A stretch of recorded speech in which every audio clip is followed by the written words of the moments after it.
100 দিনের কাজে শ্রমিক 3 বছরের শিশু। ভাবছেন কিভাবে সম্ভব? নথি কিন্তু বলছে 100 দিনের কাজে এভাবেই রমরমিয়ে চলছে দুর্নীতি, তাও আবার এ রাজ্যের তৃণমূল পরিচালিত গ্রাম পঞ্চায়েতেই।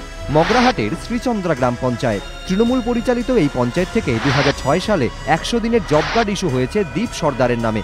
সেখানে তার বয়স দেখানো হয়েছে 18 বছর, কিন্তু বার্থ সার্টিফিকেট বলছে দীপের জন্ম 2003 সালে, অর্থাৎ 2006 সালে তার বয়স ছিল মাত্র 3 বছর। আপনি দীপের কে হন? দাদু।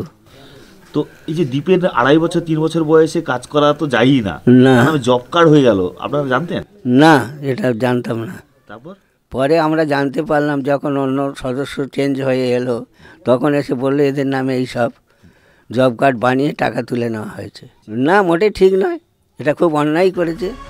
কার্যত একই ঘটনারই সাক্ষী ওই গ্রাম পঞ্চায়েত এলাকারই বাসিন্দা স্মিথ মণ্ডলের পরিবারও। তৃণমূল পরিচালিত একই গ্রাম পঞ্চায়েত থেকে 2006 সালে জব কার্ড ইস্যু করা হয় স্মিথ মণ্ডলের নামে। জব কার্ড অনুযায়ী তখন নাকি স্মিথ মণ্ডলের বয়স ছিল 18 বছর। ঠিকানা খুঁজে আমরা পৌঁছলাম স্মিথ মণ্ডলের বাড়িতে, কিন্তু সেখানে পুরসভার থেকে দেওয়া স্মিথ মণ্ডলের বার্থ সার্টিফিকেট দেখে তো চোখ কপালে ওঠার জোগাড়।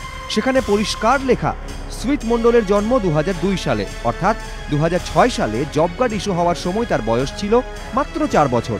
শুধু তাই নয়, জব কার্ড দেখে জানা গেল কয়েকদিনের কাজ দেখিয়ে 4 বছরের স্মিথ মণ্ডলের নামে টাকাও তোলা হয়েছে। কিন্তু যার নামে জব কার্ড, সে কি এ ব্যাপারে কিছু জানে?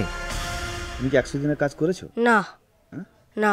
তুমি জানতে? হ্যাঁ, ওই আমার নামে জব কার্ড করা হয়েছে, আমি এই কদিন আগে জেনেছি। আমি তখন তো আমার বয়স তো 6 বছর, আমার কি করে জব কার্ড হয়?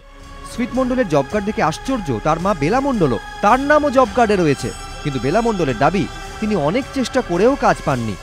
গত বছরে শুনলাম যে ওর নামে জব কার্ড করা হয়েছে, তা এমনকি টাকা পয়সা তোলাও হয়ে গেছে। আপনি কি জব কার্ড ছিল আপনার? হ্যাঁ, আমার জব কার্ড ছিল। কাজ করেছেন? না, করাইনি, করিনি, কেউ বলেনি কাজ করতে। তৃণমূল পরিচালিত গ্রাম পঞ্চায়েতের তৎকালীন প্রধানও এই কেলেঙ্কারির কথা অস্বীকার করতে পারেননি। এবার জব কার্ড তো নিজেদের হাতে রয়েছে, আমার থাকায় থেকে জব কার্ডে টাকা শুরু হয়নি, তো আমরা হাতে পেমেন্ট করেছি। জব কার্ডটা শুরু হয়েছে, কিন্তু জব কার্ড শুরু হলে তারপরে আমার রেভেন্সে আসার পরে প্রধান আসে আর একজন অম্বিয় কপাট, তখন থেকে শুরু হয়েছে ওই টাকাটা দেওয়া। জব কার্ড কিন্তু আমার থাকায় হয়েছিল। বিরোধীদের অভিযোগ, দীপ সর্দার বা স্মিথ মণ্ডলের ক্ষেত্রে যা হয়েছে তা কোনো বিচ্ছিন্ন ঘটনা নয়। তৃণমূল পরিচালিত বহু গ্রাম পঞ্চায়েতেই এভাবেই 100 দিনের কাজের টাকা নিয়ে দুর্নীতি হয়েছে। বিরোধীদের দাবি এর ফলে তৃণমূলের লোকেদের পকেট ভরছে, কিন্তু যে প্রান্তিক দরিদ্র মানুষগুলোর জন্য এই প্রকল্প, তাদের কোনো লাভই হয়নি। নিমাই পান্ডা, এবিপি আনন্দ।